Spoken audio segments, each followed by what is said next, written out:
Welcome back to Girls Next Level, guys. Welcome back. We are on it's Girls Next Door episode 5. Yeah, and I'm excited about this because I think it might be a two-parter. There is a lot to cover here. Okay, I know we've said this before, but I had so many mixed feelings about this episode. I think there's going to be so much to talk about. And there's two different topics going on in the episode because the episode is called Fight Night. But there's me and Hef's ex-girlfriend, Barbie Benton, pitted against each other. But there's also your cat, Gizmo, pitted against her new little sibling, Wednesday. You know what? I didn't even think about it that way. No, and I'm sure that that's what the producers had in mind the whole time, and I didn't even think about it. Yeah. I just thought, you know what? It's two totally different things. I don't know why they crammed it all in this one episode. Yeah, but it's a lot for us to cover subject-wise. Like, I made notes, and some of it, it's just like my first note is just, Wednesday, and I know you'll have so much to say about just the process of getting Wednesday and everything like that. Look at my notes though. I seriously have pages. I think it's 10 pages of notes. Yeah.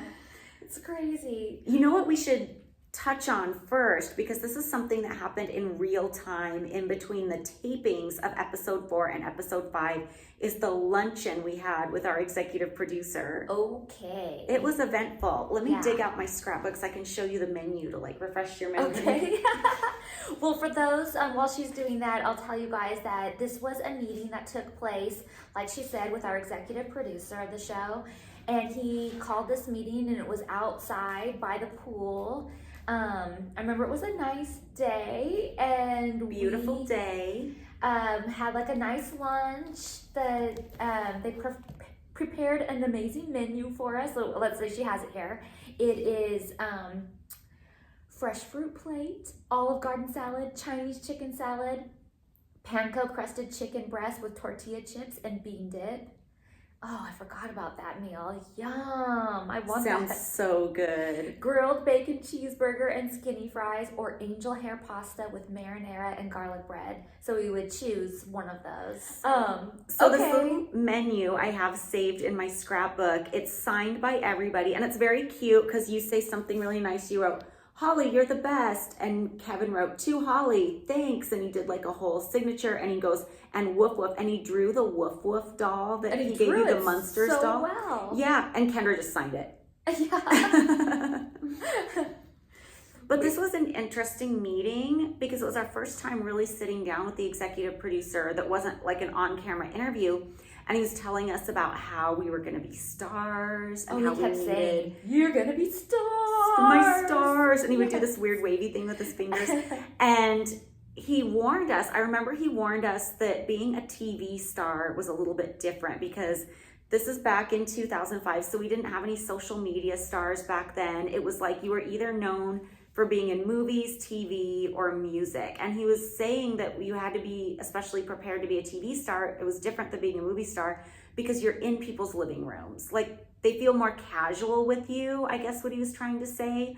I think he was trying to warn us that when we met people, they were gonna really feel like they knew us, I guess. Yeah. Whereas you would feel more in awe if you met a movie star or something. Yeah, you wouldn't feel like you knew their personal life as much as you would with us. Yeah. And then I remember at one point in the meal, Kendra said, shouldn't we be getting paid for this? And all of a sudden the mood changed. Like that. It was like clouds covered the sun. And Kevin... It started thunderstorming. Yeah, basically. And Kevin very seriously was stared her down and was you are replaceable. And he went on to say that this show was about the Playboy Mansion and Hef, and it was not about us. It was just about who happened to live there. And there were tons of girls, lined up ready to take our spots, and we could be replaced at any minute. Yep. And we already get room and board and food, which is kind of offensive because we kind of had to pay for those things. We had to earn those things. You know what I mean? It wasn't just handed to us out of the goodness of Hef's heart. There was a high cost for living there, in my opinion. Well, and when he said you are replaceable, he didn't just mean Kendra. He meant all of us. Oh, yeah. I didn't mean to make it sound like it was just Kendra. That was meant to all of us. Mm-hmm. And they meant it. Yeah, so we were very shot down. So that's all I remember from that meal. I mean, that's really all I remember too. I just remember because it kind of it was stopped. a shocker. Like, it felt like you were being reprimanded in school. It was like, whoa. Yeah, and it wasn't even like Kendra was like, I lawyered up or I agent up and you need to pay me. It was just like, well, wait, aren't we going to get paid for this? Yeah, it was simply a question. And she was very kind of like meek the way she answered it, like, or asked it. Like, I remember her being like, so shouldn't we be getting paid for this? Like, it was just like that. It was cash. Right. And it changed the mood so hard.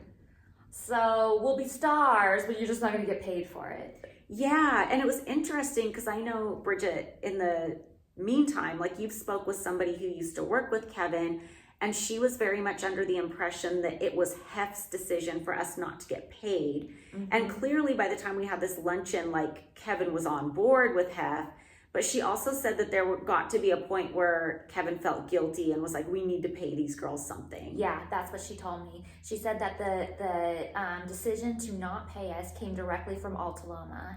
And Altaloma was Playboy's production company that was headed by Hef and Dick Rosenswag. Yeah, so it's basically speaking for Hef. Mm-hmm. And he was just like, no, the girls are taken care of. So that is their payment. There we go. Well, so that's where we come from that meeting. So if we go from that to filming the Fight Night episode. And on a lighter topic, the Fight Night episode starts with a close-up of the peacocks, and it made me think about all the animals at the mansion. Yeah, should we do a whole pet breakdown? I'd like to, and I think the fans will like to hear it. You start, so it looks like you're prepared and you have a list. I do have like a list. It's probably not anywhere near complete because there's so many.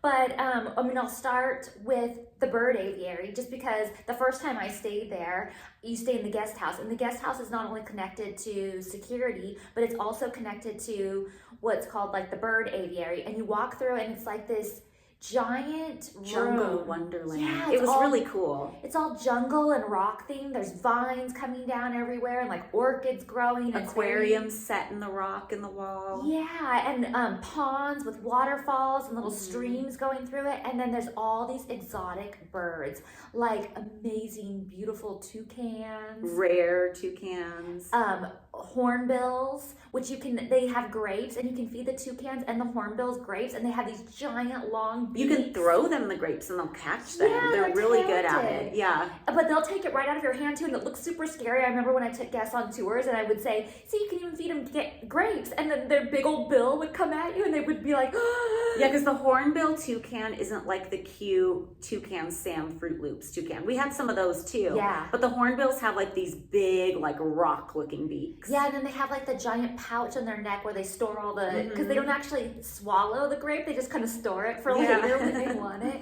But they were so gentle and they were so cool, and it was I just thought it was a really fun thing. There were tons of turtles in all those little ponds. And koi fish. I'd usually try and pull a turtle out, and like so they could take a picture with a turtle. Yeah. Like I'm on my hands and knees digging my hand in the pond. I'm like, digging for turtles. I'm gonna get you a turtle. And they were wise to me, so they'd like dive down. Oh I'm like, my no. gosh, that's funny. But the toucans are really cool. There was so many, and there was tons of parrots in there. Yellow nape parrots. There were I don't know all the names of them, the gray ones. The African greys and the macaws. Like so many of them. Yeah. So that was the bird aviary. And then when you walk into the backyard, there's so many other things too. The squirrel monkeys were one of the main attractions because there were so many of them in this cage. They were the little yellow ones. Yeah, and they were just like all over the place. And at one time, and I think they changed this, you could walk right in, have a handful of grapes, and they would just come and they would crawl on you. They would take the grapes Jump right out on your shoulder. Yeah, they take the grapes right out of your hand and they peel them and they eat just the middle of them. It's so funny. We also had tamarin monkeys too, which are tiny little black monkeys, and they had to be kept in a separate area.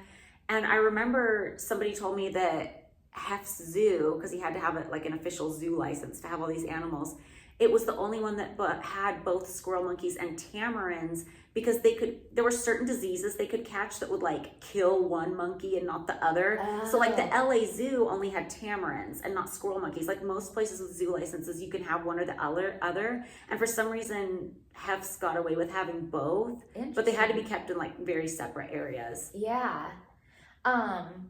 Well, there was tons of monkeys. Mm-hmm. And then there was like the kookaburra, which I loved. It was a bird, but it was out by the zoo.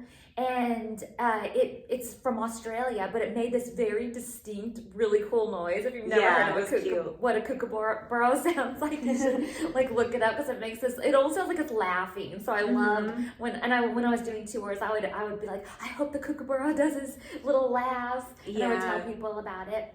And then of course there's Coco the monkey. The spider monkey, the big fat spider monkey. You see her on the show because I'm always hanging with her. And didn't there used to be, there was another one before that.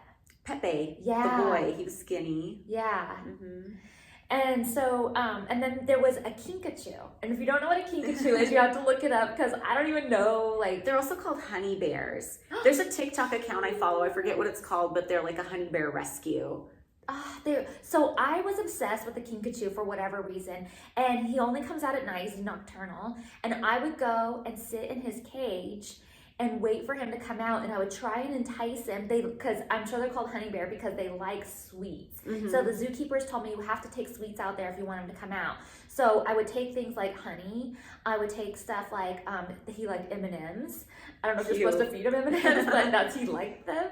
And different things like just little spoonfuls of stuff and try and entice him to come out. And I would get him to come out of his little box and walk. He was always very like unsure and very slow about it. It was a very slow process. Like I had to have a chair set up in there and like spend time out there. Yeah. But still, it was fun. It was so cool to see him because otherwise you would never even see him. And then there were all the peacocks all over the property. Yeah. And, you know, beautiful, colorful peacocks with their big old tails. But then there was also, we had albino peacocks too. Pure white, which are amazing. And then there was the cockatoos, like Carola and Cleo. And you'll see Carola in the show later on. She was so cute. She was my favorite. I think I miss her even more than Coco. Oh, like Carola and I just had such a weird bond. Like that bird could read my mind, I swear. Aww. Yeah. That's so cute. And then there were birds that would just walk the property, like pink flamingos, which I thought was so cool when I first started going to Benton. I'm like, wow, we have pink flamingos in our backyard. Like, stop it. African cranes. The African cranes. And and most of them didn't bother us, but there was one. Spot. And he was just so aggressive for some reason. Yeah, he would pluck people. He wanted to be near, and so anytime you were doing a tour, you had to warn people about Spot. And even when you're just walking out in front of the sun, you have to like watch out for Spot because he'd come hauling ass from across the yard and like want to peck at you and stuff. So you had to be like scared of Spot. But he had this like crazy mohawk on top of his head. Yeah. And they're just very distinct looking birds.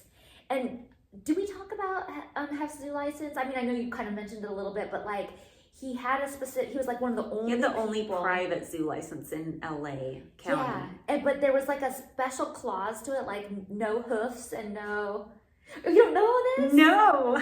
Oh my gosh, now I wish I could remember. It was 2 words, no hoofs and no... Horns, maybe? Maybe. But it was 2 things like that.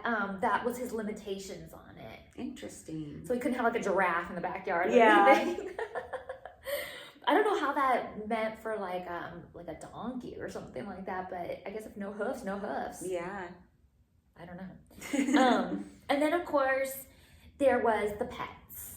Yeah, there were 9 dogs when we lived there. Once Wednesday got there were 9. It's so crazy. It's a lot of dogs for one property. Yeah. So there were 2 house dogs before any of us moved in because Hef's ex-wife Kimberly, who lived next door, was super into dog rescue, and she had a ton of dogs over at her house. But 2 of the dogs that were left over at Hef's place were Archie, a big German Shepherd, and Littlefoot, a mix, who was this fluffy black dog. Both bigger dogs. And then there was your dogs. Yeah, I had 4. I had Harlow, a white Pomeranian, Panda, a black and white Pomeranian. Then I had Duchess, who was a rescue from a puppy mill. And she was a little bit crazy, but understandably so. Yeah. And you had to win her over. Yeah. And then there was Duke, which was a tiny Chihuahua that a girl who was staying in the mansion guest house had, and when he was a baby, and she wasn't taking care of him. So Hef like intervened and was like, I'll buy that dog off of you. So I adopted Duke because somebody wasn't taking care of him. I totally forgot that's how you got Duke. Yeah. And then Kendra had 2 dogs, Rascal and Martini, that she brought with her from San Diego. One was a Jack Russell Terrier, one was a Corgi. Yes. And then when I first moved to the mansion, I just had a cat, Gizmo. Black, fluffy Persian. She was my baby. And at that time, people ask me even now, like, where's Gizmo? Well, I'm just gonna tell you right now, she was like 7 and going on and 8 years old and stuff while I was living at the mansion. So she is not around anymore. We get those questions all the time. It's like sad to say, guys, but none of the dogs are still around. No, and it's really sad. And then I got Winnie, and we're gonna talk all about that. And it's gonna be hard for me though because I just lost Winnie. It feels so recent, but I guess it was just 2 years ago. Like it was 2 years. If you would have told me to guess, I would have guessed a year because it seems like yesterday. I miss her so much and it makes me teary-eyed all the time, but maybe it'll be fun to talk about her. Yeah. So first let me start with Gizmo because she's the reason why I wanted a dog, and that might sound weird, but like I loved Gizmo to death, and I always wanted to teach her to walk on a leash. Like from a little tiny baby, I was like putting her on like a little leash and taking her outside, and she was really good about going on errands. She was really good about long car trips. She would just curl up in my lap and go to sleep, or curl up in the passenger seat and go to sleep. She didn't care about being in the car at all. But she wasn't interested in walking on a leash at all, and she wasn't that thrilled about being pulled out of her tree and going to run errands or anything. She was just kind of like, meh. I saw somebody walking a cat in Hancock Park once. I see it. Cat on a leash. Yeah, I see it. And my sister has a cat that walks on the leash. Really? Not like goes on a walk on the leash, but that they can put on the leash. Actually, I should say she just recently died, like 2 weeks ago, so really recent. But they would take her out on a leash, and she would take her to the park on a leash and let her climb a tree and let her like walk around and sniff grass and stuff. So she didn't actually go on walks, but I have seen cats that do. Yeah, and I so wanted funny. that so bad. She just wasn't into it at all. So I was thinking, and I think it's probably a lot of influence of all the girls at the mansion having all these dogs, because even the girls before us. Oh yeah, it was dog central. Like it wasn't just 9 dogs when it was us and Kendra. It was 9 dogs when I first moved in, because there was like one girl had 3, but it was more hectic back then because a lot of the dogs were big dogs back then. Yeah. So it was a ton of big dogs. Yeah. I remember coming home from the club and there would be literal piles of shit on the stairway. Sorry to ruin your lunch, guys. You're eating. Well, so, I mean, having dogs at that time was just a thing. So before I moved in, all the girls had dogs. Once I moved in, all the girls had dogs. And I thought, you know what, I really want a dog too. And I thought, well, you know, if I was going to get a dog, what kind of dog would I want? Well, I love my cat so much, and I wanted a dog that looks like my cat. So I wanted an all black puppy. I didn't know like what kind of breed I wanted or anything like that. So I did a lot of research on different breeds. And I decided that I wanted a Pekingese because I felt like that really kind of looked like a Persian cat. Yeah, the same kind of snubby face. Yeah. Yeah, and really fluffy and relatively small. And so, I mean, they asked me on the show, why is your dog's look so important? And I say, it's not really important because it wasn't that like I needed it sounds so contradictory to say this. It's not that I needed a certain kind of dog, but I wanted a certain kind of dog. No, it sounds so funny when you say it on the show. You're like, looks aren't important, except he needs to match my cat or something like that. It's so funny. I don't know. I guess I understand what I'm saying, but I understand what other people don't. But then I feel like the story starts taking a turn on the show because I feel like they're trying to sort of make me look like an asshole kind of by wanting an all black dog. Like that looks are so important or whatever. So like whatever, you know, I'll take one for the team. I'm not trying to be an asshole. At some point you have to decide what kind of dog you want if you're looking for a dog. Unless a dog kind of falls into your lap or you're browsing. If you're looking for a dog, you think of a breed or you think of... Exactly. Like I didn't think it was so weird that I would look at different dogs and like decide on what I wanted and then try and find one that I thought was my right fit. Like I feel like that's how people get a dog. Like, so, but one thing that bugged me when I was rewatching this is they make it look like and sound like I'm going puppy shopping. They say, like I'm talking to Gizmo, and then I go, okay, we're going puppy shopping. Weird. But I wasn't going shopping for a puppy.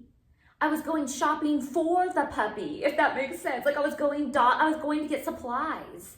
Oh, so you weren't like going to a pet store looking for a pet, you were buying the stuff. No, okay, yeah. I never got Wednesday from a pet store, and that's what I'm going to get into here too. But they make it look like Anastasia and I are walking out the door and we're going puppy shopping. Oh no. And that is not what happened at all. And you know what? Back then, it wasn't like a horrible thing to go to a pet store as it is now. Yeah, people weren't as aware. Yeah. But even so, like I wasn't doing that. Like I wasn't going to a pet store. And so anyway, I was going to go shopping for like, you know, dog bed and toys and treats and whatever else. Where I actually found Wednesday is on a site called petfinder.com. I love Pet Finder. That's how I found Duchess, because I thought I want a little chihuahua, and then I just happened to find her on there somehow. Yeah, so for people that don't know, I wrote down what Pet Finder is, and it's an online searchable database of animals who need homes. It's also a directory of nearly 11,000 animal shelters and adoption organizations across the US, Canada, and Mexico. And they increase public awareness of the availability of high-quality adoptable pets, increase the overall effectiveness of pet adoption programs across North America to the extent that the euthanasia of adoptable pets is eliminated, and elevate the status of pets to that of a family member. And so that is where I got Wednesday, and I just feel like I need to clarify that because I feel like they full on make it look like I'm going to every pet store in town till I find like the right dog, and that is not how it went down at all. I found Wednesday on there. She had one sibling, another little girl dog, and the people hand raised her and had her until she was old enough to be let go. They would send me pictures of her as she was growing up, and they told me she liked to be upside down, and we thought that was the weirdest thing. Bat dog. Yeah. I remember we used to call her Bat dog because she hung upside down like a bat. You picked her up and she loved to flop herself backwards, and so we'd hold her upside down and her ears would go out, and so we called her Bat dog all the time. So, and they knew that, and they told me about that kind of stuff ahead of time. So she was like raised by a family, like not a, you know, pet shop dog or a puppy mill type dog or anything like that. So I just felt like I needed to clarify that because I feel like the show tries to make it look differently. And then this is the first episode too where they introduce Anastasia. Yeah, Anastasia's been lurking for the eagle-eyed viewer. You can see her in the corner of an episode, but we don't meet her until this episode. And the producers had plans for Anastasia, right? Yeah, so when I first told them that my sister was coming to stay, the executive producer got super excited and he was like, oh my God, because she was really close in age to Kendra. She was like 2 years younger, I think. She was or 3 years younger, but she was close in age to Kendra. So they thought that they would like be partners in crime. And I was like, I don't know about that because I just know my sister really well. And didn't turn out that way like they thought it would. But he really thought that it was going to be like a sidekick for Kendra the whole time. And so my sister used to come stay with me at the mansion for the summer times, which I was anti at first, and we can get into that more. We are going to do an Anastasia episode. She's going to come on the show, and we'll dive into that more. But it's just funny looking back, because I was anti at first, but we'll get into why later. And but like I said, she'll be on a future episode, and then we'll get back into that.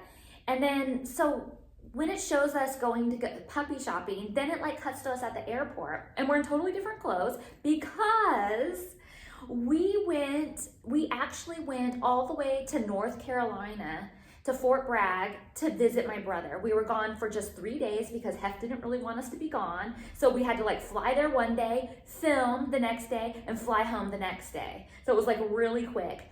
But on the way home, that's when you got Wednesday, right? Like a layover. Yeah, so I'll get into that in a second. But I was telling Kevin, you need to come with us because we're going to go visit my brother, and we're going to, in North Carolina, and then on the way home, we're going to stop at the Atlanta airport and pick up my puppy. And he really wanted picking up my puppy, but he just wasn't like really that interested in filming us going to visit my brother, which I thought was so weird. My brother's in the military, and we're going to go visit him on base.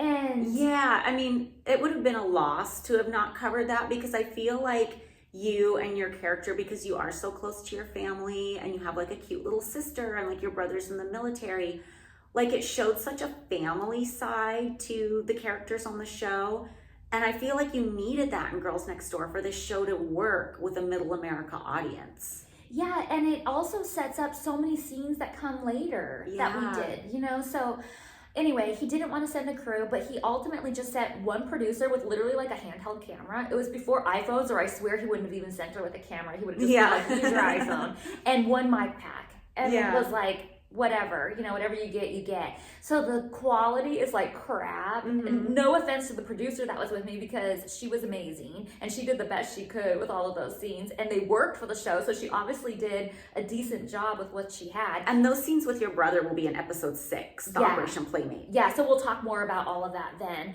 But I just want to set this up. So we got no sleep because we flew there, stayed up all night filming, then literally flew back and stopped at the Atlanta airport. And so you see me like stressing out on the time because the dog person is late.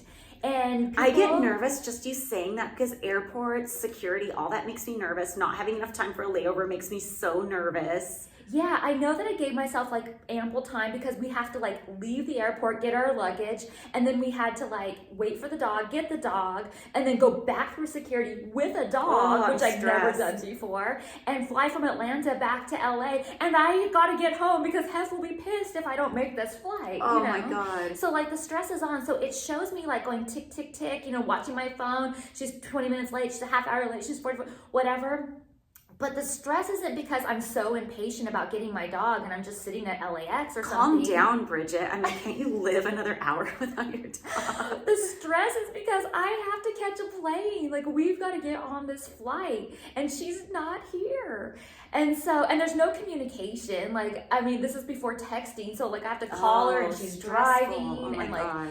Anyway, she finally arrives. She doesn't want to be on camera. And I don't know specifically why she doesn't want to be on camera, but I'm assuming in case like there was anything wrong, she doesn't want her face on camera if something happened to the dog later and it was, you know, genetic or something. Yeah. I'm assuming. I don't really know why.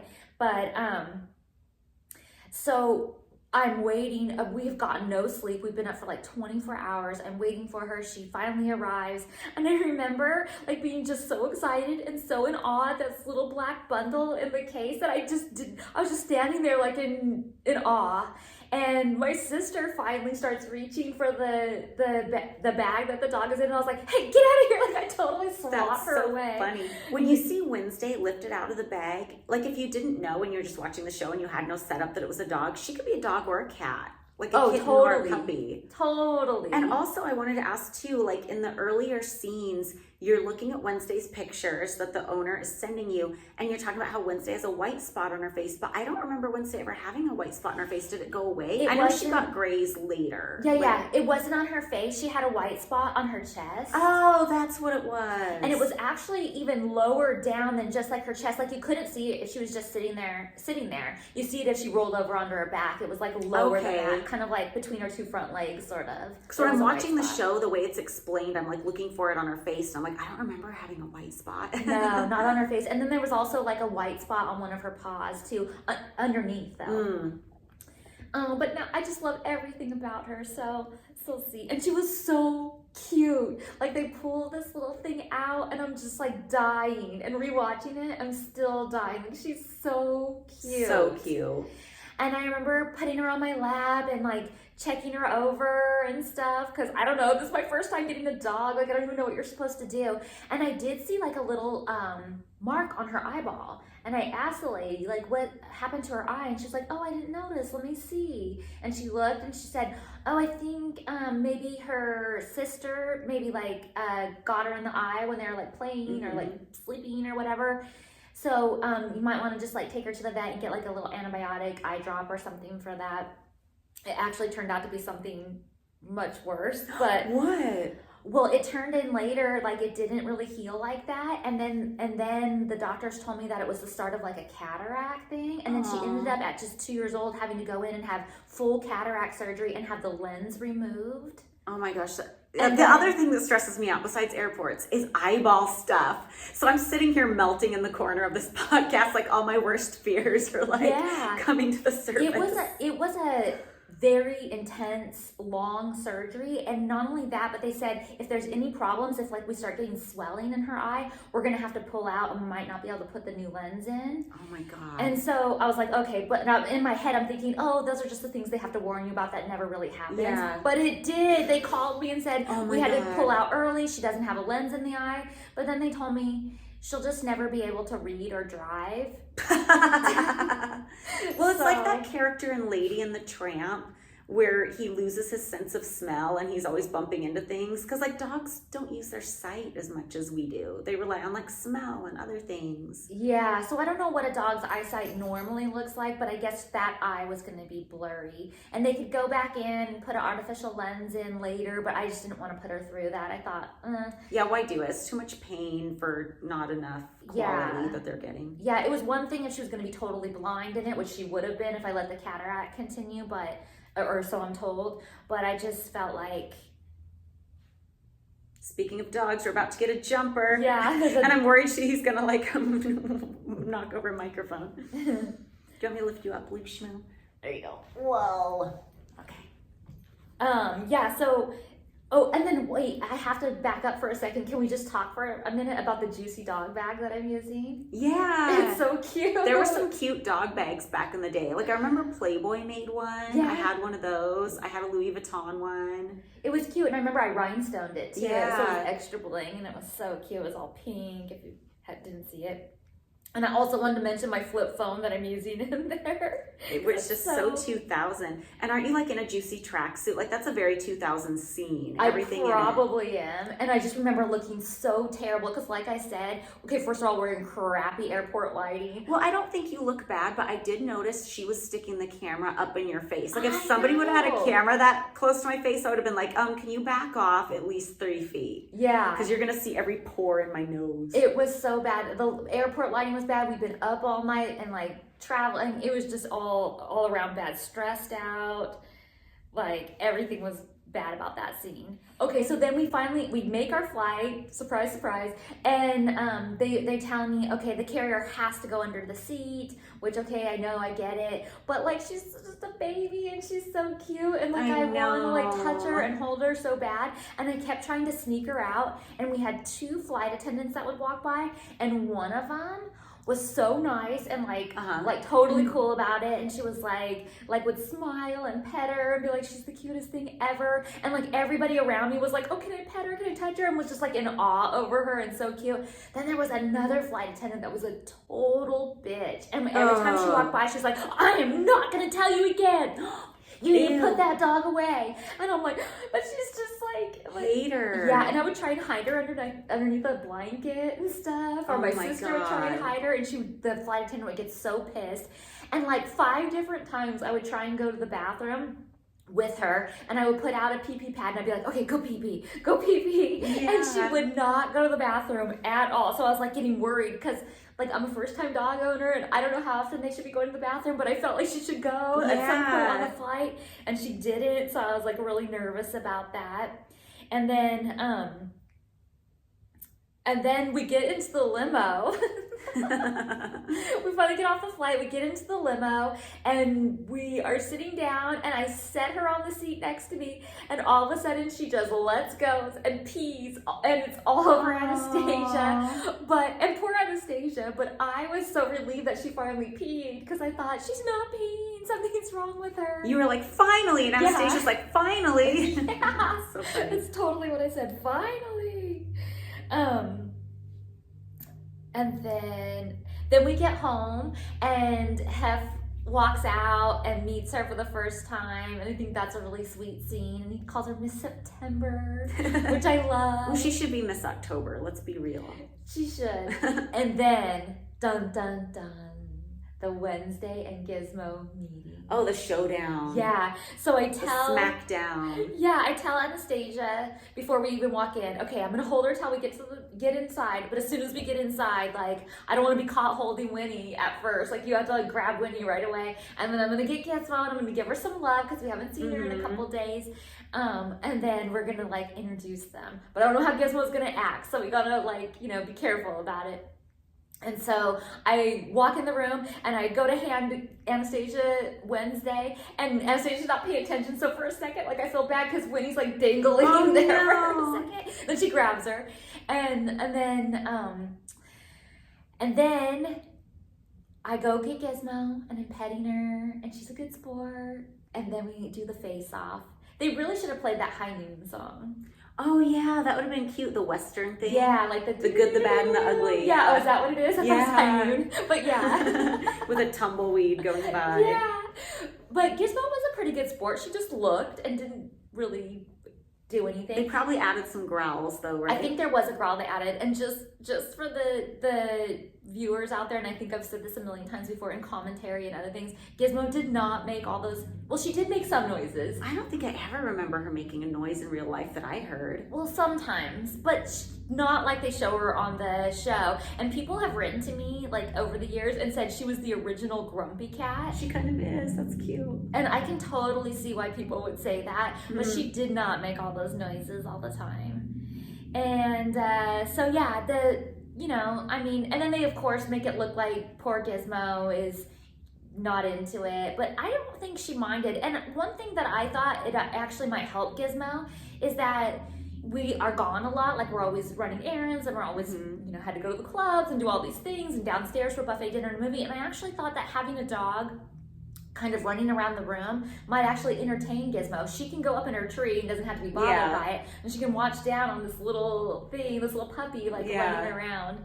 So I thought that it might actually entertain her a little bit. But when I was watching this episode, I was full on crying. I want them back so bad. Yeah, they're so cute. They were so cute. And yeah.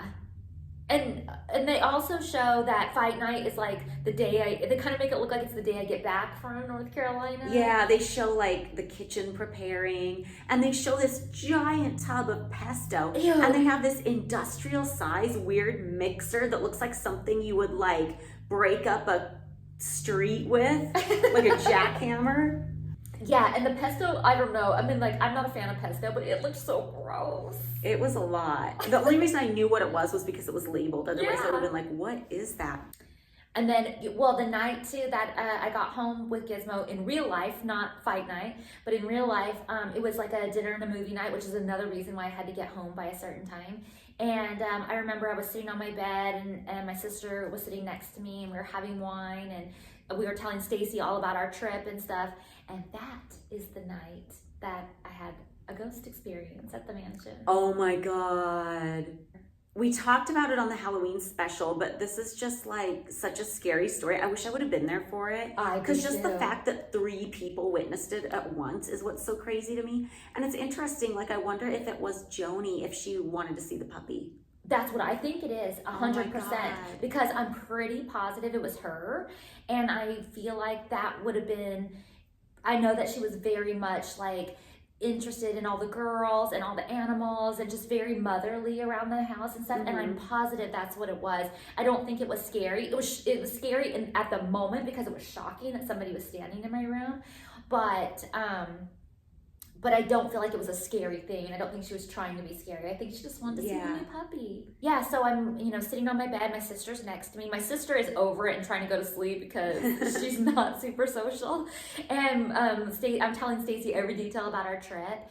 Winnie is in a cage on the floor at the end of the bed, sound asleep. And all of a sudden, out of the corner of my eye, I see, and all 3 of us see it, a person standing in the doorway between my room and the closet. And just so you know, there's no way in and out of the room except for through the front door. And so for somebody to be standing there, without us knowing is impossible, basically. And I recognized the woman, or at least I think I did. It was such a quick glimpse. But as one of Hess' former social secretaries that was there the first night that I came to the mansion and tested way back in '98, and had a long conversation with her all night, and she swore I was going to be back someday, and I really feel like it was her. Yeah, that's so scary. It's not. It wasn't. It's not though. But didn't Anastasia and Stacy think it was scary? Yeah. Like, Well, wasn't one of them crying and one of them was like, no, no, no, no, no? they're both scaredy cats. So my sister I started would crying. have died because my first thought when stuff like that happens is always, oh my God, it's an intruder. How did this person get in? So that's always like the adrenaline shock. That is for the first second, yeah, it's shocking. But then once it's gone like that, then it's like, to me, it's like so exciting. Did you guys just see that? And my sister, yes, she like panicked and started crying. She's like, I don't know what I saw, like. And then Stacy was like, oh my God, oh my God, oh my God, and was like hiding her eyes, like I saw something, but I don't know what it was, and I don't want to know, like, because Stacy's like the biggest scaredy cat. I'm just so fascinated with the fact that 3 people with such different points of view on the paranormal saw it all at once. Yeah. There's a scene in the Mediterranean room when fight night is setting up where Kendra walks in and she thinks a mannequin is a real guy. Yeah. But to be fair, it looks like a real guy, kind of. Like if you're glancing, just like the shape of that mannequin, yeah, it looks real. And it's funny the first time, but I feel like they keep replaying that same gag so many times. They do. They replay the gag so many times. And Kendra didn't think it was a real person each time. She was like telling us the story about it. Like, oh, I thought that was a real guy. Haha. But in the show, they make it look like she keeps getting tricked and thinks it's a real guy. So then I guess we have to address who Barbie Benton is. Yeah, and the whole Barbie part, I feel like this is when like I have the feelings, so many different feelings. Yeah, well, first of all, I resented this episode even back when it was first being filmed and shown because I felt so strongly that I was being set up. Yeah. Like they very much wanted to do a scene or a whole episode where I'm supposed to be really jealous of Hef's ex-girlfriend. And I felt like uncomfortable because I was being put on the spot. Like I wasn't even, as I've said before, fully comfortable with my relationship with Hef. So the fact that we were even showcasing that on TV was uncomfortable for me. But also I'm extra not comfortable being put on the spot where it's like they expect me to react and they expect me to be like jealous and stuff. And then I thought it was extra absurd because no disrespect to Barbie or who she is or the significance she had in Hef's life. But at that point in time, I would have never been jealous of one of Hef's exes because as far as I know, Hef's never like dipped back with an ex. And not only that, and I don't mean this in an age shaming way at all because we're all getting older every day. But the fact of the matter is Hef only dated people in their 20s. So like, I know he's not gonna ditch me for somebody in their 50s. It doesn't matter who that person is or how significant she was in Hef's life. And again, no disrespect to her. I'm not trying to downplay her, but it's just like, that was a fact. Like Hef only dated really young women. So why am I supposed to act like I'm jealous? I just felt like I was unfairly being shoved into a corner. Yeah, I think so too. And I also thought that the episode was unfair because it's nothing that Barbie would have come to naturally. Yeah, exactly. It was so set up. Like, I remember they were doing the interviews with us and Kevin was saying, so, we only want to film what you'd really be doing, nothing fake. And this was as fake as it gets. Yeah. And I just felt like, why is she invited to this? Like, what's happening? And what? We have to go to lunch. We have to do this. We have to do that. Wait, why are we doing all this stuff? This is nothing we would normally do. Absolutely. Because Barbie wasn't even somebody who was coming to the parties regularly. No. We had met her twice before. Once was when you and I think Stacy were the only ones who went. We went with Hef to this event at the Museum of Film and Television in Beverly Hills because they were putting Playboy After Dark, a show he did in the 60s, in their archive. So they were doing a little presentation. And because Barbie was on that show with Hef, she was invited to it. So we met her briefly then. Mm-hmm. I remember being nervous to meet her then. Me too. And then the second time we saw Barbie was she came to a party that was being filmed for the 50th anniversary special of Playboy at the mansion. And that was also a special that was done by Kevin Burns, producer of Girls Next Door. So he invited her to that. And then he invited her back to do Girls Next Door. And it was as if she was just coming to the mansion on a random day to just like hang out, but that would have never happened. No, and the first two things make sense. Like was not weirded out or wondering why would she be invited to this television thing? Why would she be invited to this 50th anniversary thing? Of course she would be invited to those things. Yeah, it was purposeful because it was retro things that were calling back to like things she was a part of. So it totally made sense.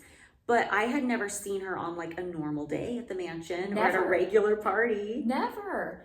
I think we should talk about fight night a little bit and just what it is, like in general, just sort of set it up. And we can put it at the top maybe. Yeah. So Fight Night, the event that Barbie was invited to, was a broadcast for ESPN, and it was a series of boxing matches in the backyard because Hef was very into boxing. Mm-hmm. They did it every year. Mm-hmm. And it's a pretty big event. Like, obviously it's in the backyard, and they bring in like a professional ring, and they have like the playmates doing ring girl stuff, and which I'm excited to get into about being a ring girl. Yeah.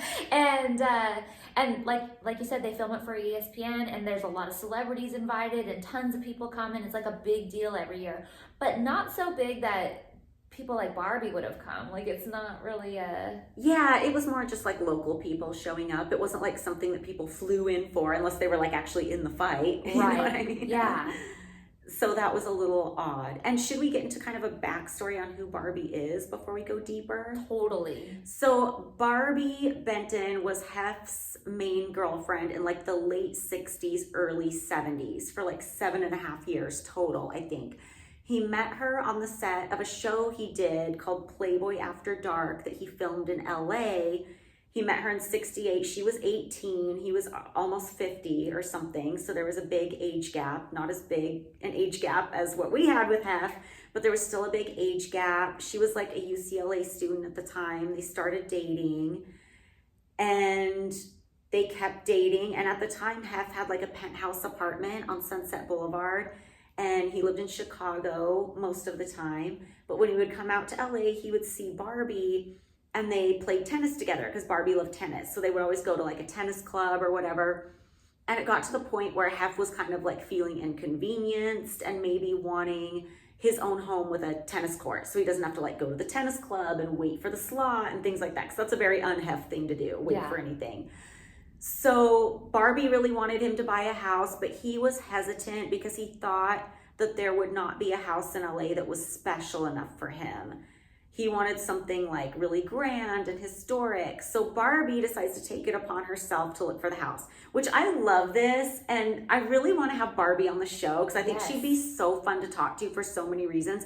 And one of the reasons is when I hear these stories about her, I relate to her so much because I hear about these things she did. And I'm like, I would have done that. Like, I would have been like, oh, you think you're not buying a house? Let me find it. You know what I mean? Yeah, wait till I show you. Yeah. So this was back in the 60s. There was no realtor.com. It wasn't super easy to find out what was for sale. But Barbie's mother was a realtor, so she enlisted the help of her mom to find out what was for sale.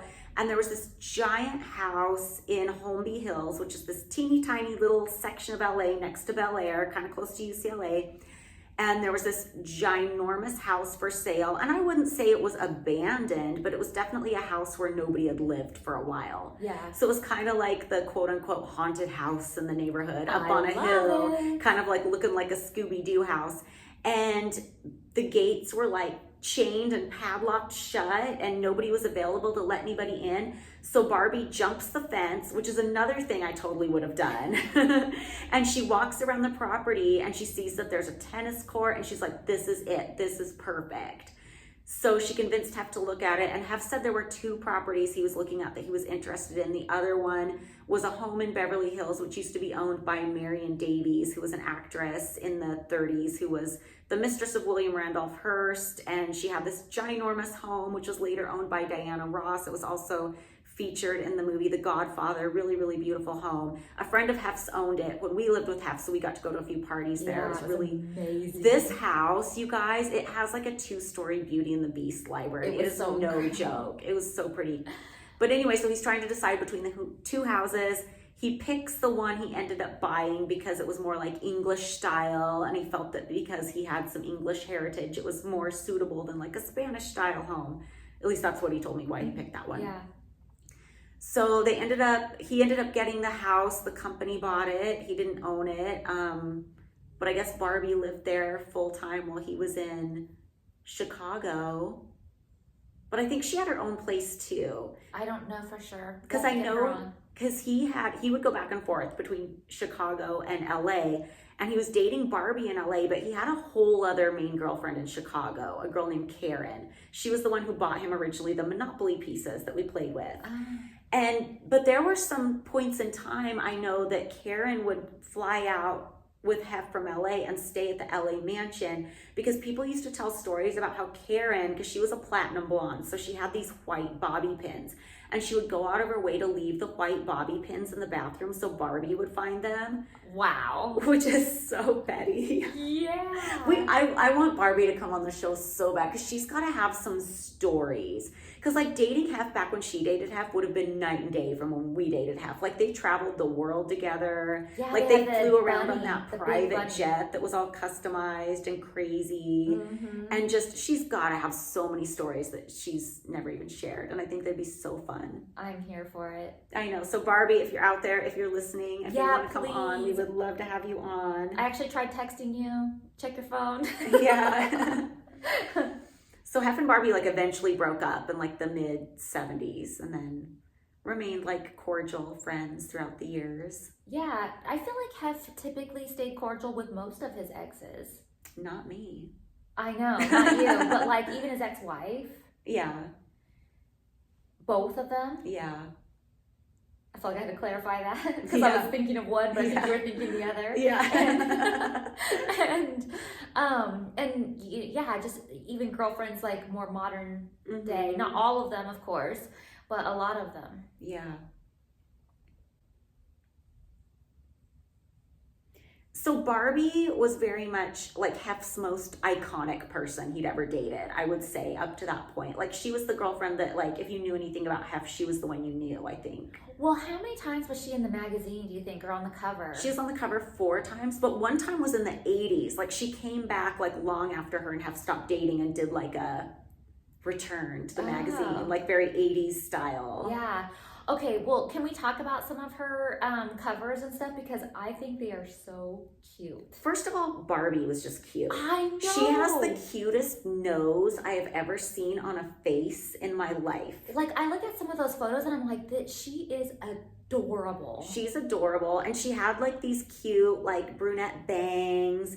And she was always so impeccably dressed. And she had this really iconic, like 60s kind of mod style. She was just so cute and so photogenic. And you would always see these iconic photos from back in the day of like her and Hef getting off the plane and stuff like that. And yeah, she did 4 Playboy covers. One was in the 80s, but the 3 that she did in like the late 60s, early 70s were just all very cute.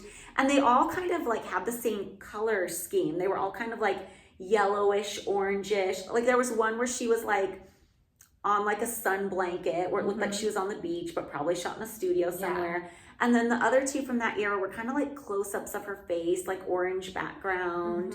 They were just very cute. Like if you put all 3 of them together, they'd all match. And then the 80s one looked totally different, like Dynasty style. Oh no. Yeah. Very different. And it shows in the episode, it shows like flashback footage of Hef and Barbie on the set of Playboy After Dark. And she just looks so cute. And she's carrying this Hef doll. And even the Hef doll is cute. Yeah.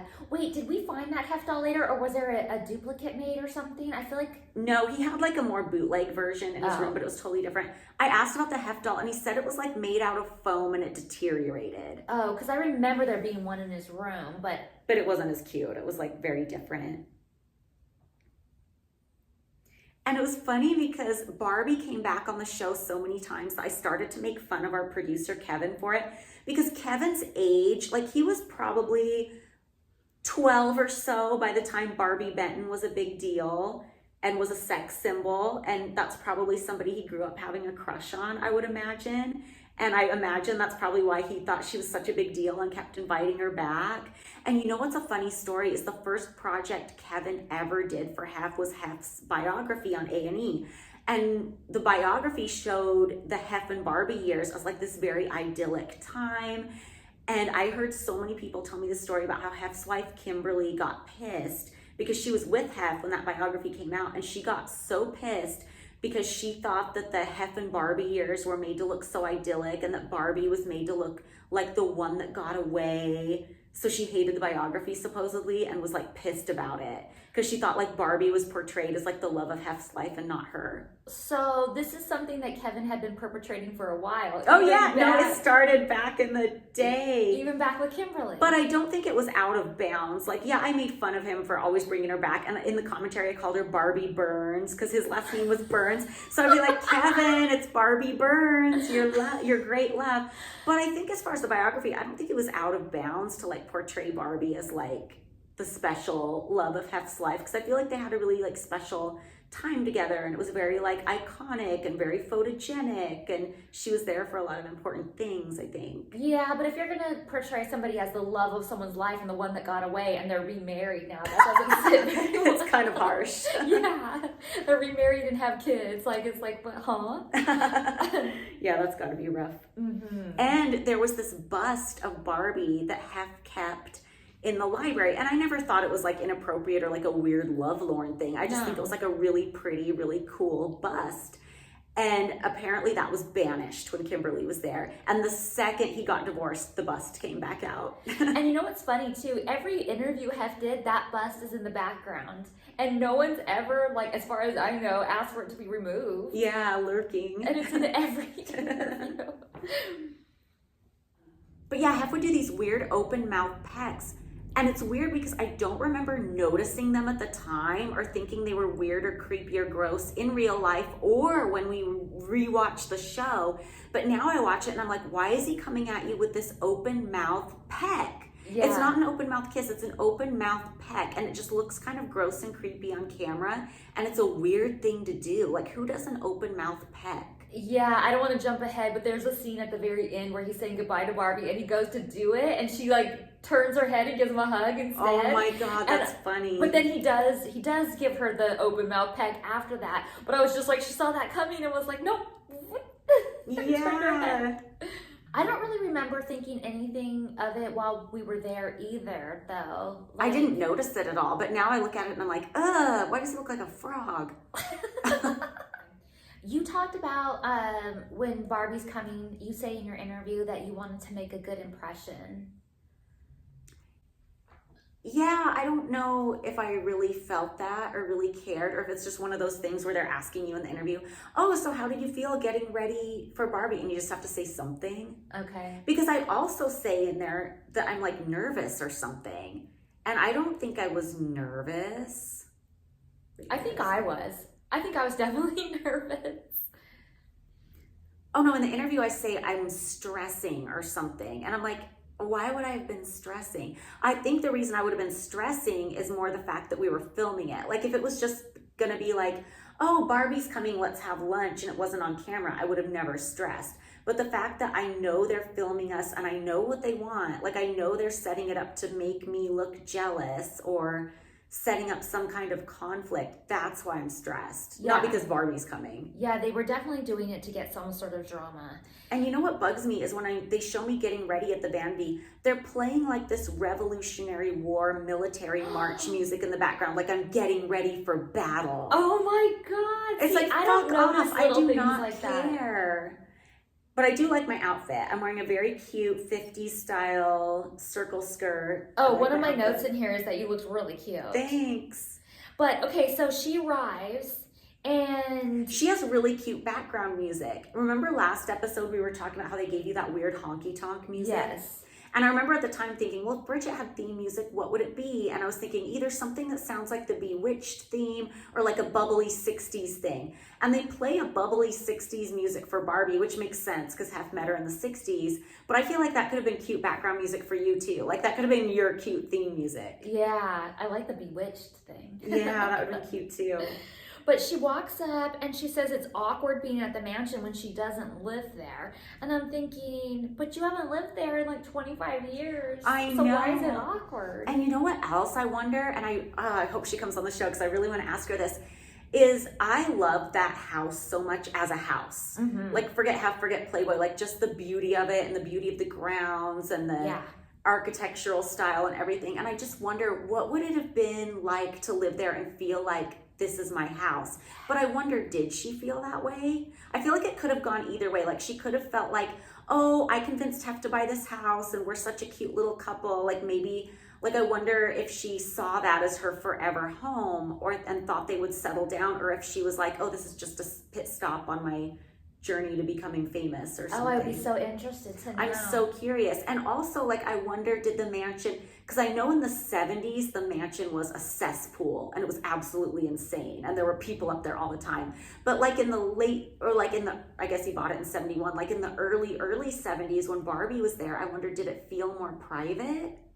Or were there people living there? Like, I'm so curious and I want to know. I mean, knowing Hef and his lifestyle and what the Chicago mansion looked like, I mean, I wasn't there obviously, but just like what it looked like, always like a party going on and lots of people and stuff, a revolving door, I would feel like that the Mansion West was the same thing. Yeah. But who knows? I mean, we need her to tell us. So then the next scene is having lunch in the med room. So this is when we actually meet Barbie. We will see if fists will be flying. But we're going to have to pick that up next week because we talked a long time. Fists or fireworks?